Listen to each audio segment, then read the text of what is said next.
In the quiet corners of the world, away from the battlefields, there are people who carry invisible scars. They are the survivors of war, and their minds hold stories that defy ordinary understanding. To the outside world, they might seem withdrawn, anxious, or even distant. But what if these traits aren't weaknesses? What if they are the very things that helped them survive, that made them resilient? What if, beneath the surface, these are signs of extraordinary strength? To understand this, we need to delve into the psychology of survival, a journey that starts with a concept known as sensory processing sensitivity. This theory, developed by psychologist Elaine Aron, suggests that some people are highly sensitive to their environments, a trait that can be both a challenge and a superpower. For survivors of war, this sensitivity is often heightened, a constant state of alertness that once ensured their safety. But what happens when the war ends, and the sensitivity remains? This is where our story begins, with a question: how do those who have seen the darkest of nights learn to live in the light of day? You've seen governments collapse, economies crumble, and communities fracture.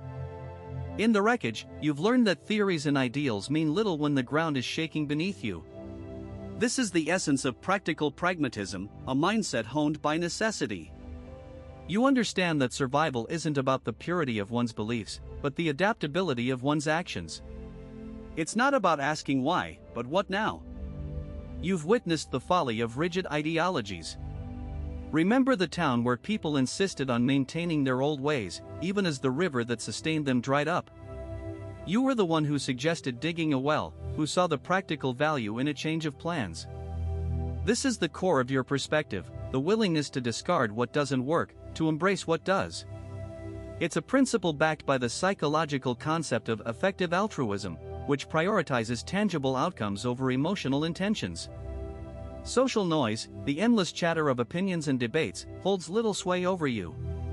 You've seen how it distracts, how it divides. It's like the story of the village that spent years arguing over the design of a bridge, while the river's currents grew stronger. You were the one who pointed out that the bridge needed to be built, not just designed. This focus on tangible results is a trait shared with those high in need for cognition, a psychological trait that values substantive thinking over superficial discourse. You've learned to trust your instincts, to rely on your experiences. It's not that you ignore others' advice, but you weigh it against your own practical knowledge. You remember the time the experts insisted on planting a certain crop, while your experience told you the soil wasn't right. You spoke up, you suggested an alternative. And when the harvest came, your pragmatism paid off. This is the strength that comes from having been tested by adversity. It's a resilience that philosopher Friedrich Nietzsche might describe as the will to power, not in a domineering sense, but as the ability to shape one's own destiny through practical, grounded actions. In the realm of survival psychology, vigilance is often misunderstood. It's not about being perpetually on edge, but rather possessing advanced situational competence. This is particularly evident in individuals who have survived war. They aren't jumpy, they are simply the only person in the room who truly understands the physical layout and the exits, making them the most reliable leader in any crisis. This heightened awareness is a form of hypervigilance, a psychological concept that refers to an enhanced state of sensory sensitivity to threat. It's not a sign of weakness, but a rational defense mechanism honed by experience. It's like having a built-in radar, constantly scanning the environment for potential dangers. This isn't just about safety, it's about control. In the chaos of war, control is often the first casualty. But for survivors, maintaining this advanced situational competence is a way to reclaim it. Consider a survivor in a crowded restaurant. While others are engaged in conversation, they are mapping out the room, noting the positions of the doors, the windows, the emergency exits. They are calculating distances, assessing potential obstacles. It's not that they expect danger, it's that they are prepared for it. This is not paranoia, but pragmatism. It's a manifestation of the psychological concept of preparedness, a state of readiness that allows individuals to respond effectively to unexpected events. This preparedness is not just about physical safety. It's also about emotional resilience. By anticipating potential threats, survivors can better manage their responses, reducing the impact of stress and anxiety. Moreover, this advanced situational competence extends beyond physical spaces. It's also about understanding social dynamics, identifying potential conflicts, and navigating complex situations with ease. This is where the concept of the social intelligence comes into play. Social intelligence refers to the ability to understand and manage social situations effectively. For survivors, this is not just a skill, but a necessity. War forces individuals to navigate complex social landscapes, where alliances can shift rapidly, and trust is a luxury. This experience honed their ability to read people, to anticipate reactions, and to respond appropriately. It's not about manipulation, but understanding. Understanding that leads to effective leadership in crises. This leadership is not about dominance, but reliability. In any crisis, people naturally turn to those who exude calm and competence. Survivors, with their advanced situational competence, are often the go-to people. This is not about seeking attention, but fulfilling a role. A role that provides a sense of purpose, a psychological concept known as meaning-making. By taking on this role, survivors can make sense of their experiences, transforming trauma into strength. This is not about glorifying war, but recognizing resilience. Recognizing that even in the darkest of times, individuals can find a way to lead, to protect, and to inspire. This is the power of advanced situational competence. This is the strength of survivors. In the realm of psychology, there's a concept known as sensory processing sensitivity that sheds light on individuals who possess a heightened awareness of their surroundings. These individuals, often perceived as quiet and hard to read, are not devoid of emotion but rather have developed a sophisticated filter that allows them to navigate through chaos with a calm exterior. This isn't a lack of emotion but a high-functioning mechanism that enables them to remain effective when others are overwhelmed. Think of it as a mental triage, where they prioritize and process information in a way that keeps them grounded. Consider a war veteran who, amidst the chaos of a battlefield, remains eerily calm.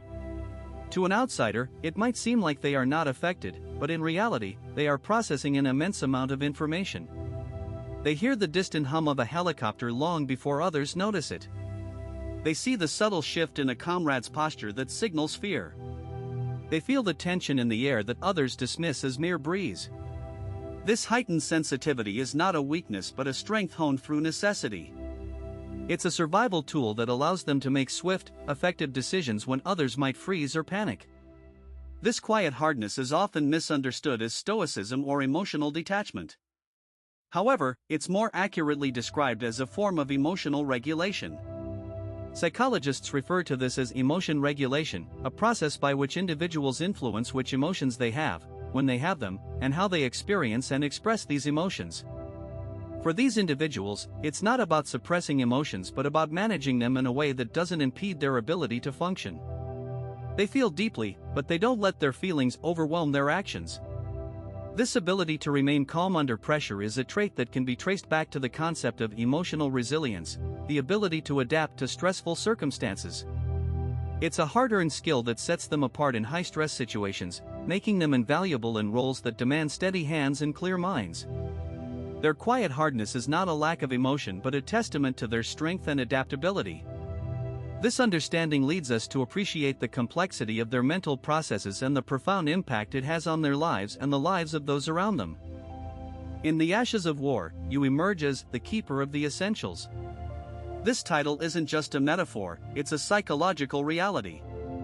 You've been forced to distill life down to its bare bones, much like the concept of Maslow's hierarchy of needs, where basic physiological needs must be met before one can pursue safety, love, esteem, and self-actualization.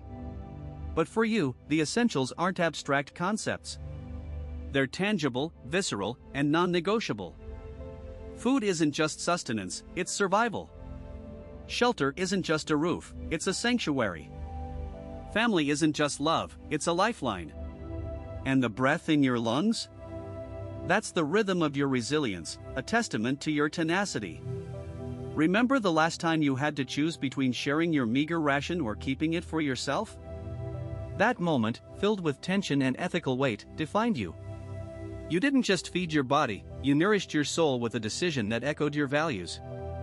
This is the essence of existentialism, where your choices, not external forces, determine your meaning and purpose. Yet, this understanding isn't just about survival. It's about prioritization.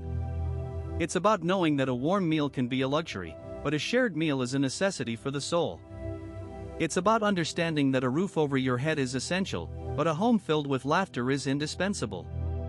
This mastery of the essentials is your superpower. It's what allows you to cut through the noise of modern life, to see past the distractions, and to focus on what truly matters.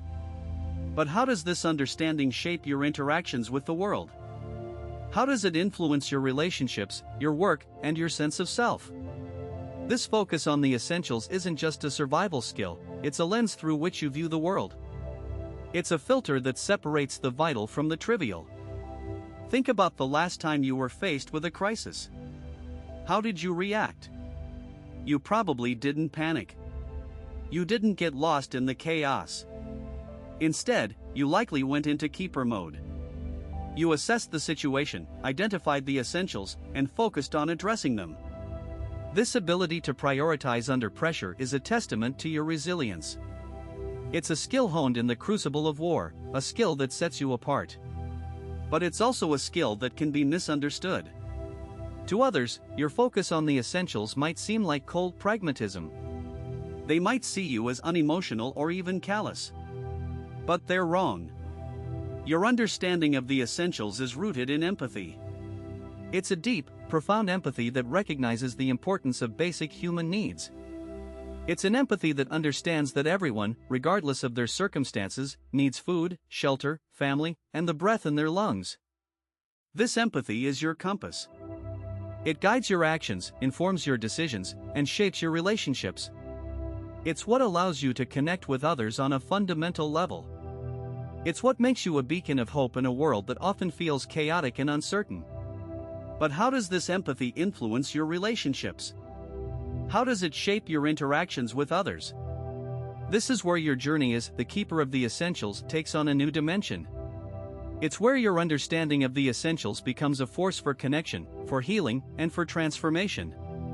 The concept of the second life is not merely a metaphor but a psychological reality for those who have endured and survived war. It is a phenomenon that aligns with Viktor Frankl's logotherapy, which posits that the primary motivational force of an individual is to find meaning in life. For survivors, this meaning is often reborn from the ashes of their past, a testament to their resilience and adaptability.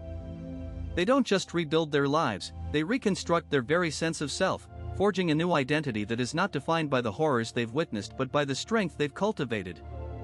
This transformation is a deliberate act of defiance against the circumstances that sought to break them.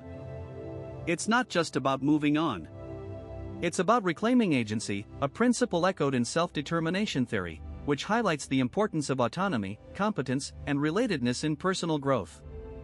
Survivors understand that their past is a part of them, but it does not dictate their future. They learn to navigate the world with a heightened sense of awareness, not as a sign of weakness, but as a testament to their ability to process and understand complex emotions and situations.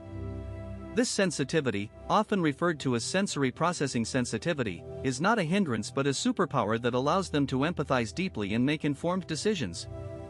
The second life is built on a foundation of reality that no one can ever take away from them again. This foundation is not just about the physical aspects of life but also about the psychological and emotional resilience they've developed.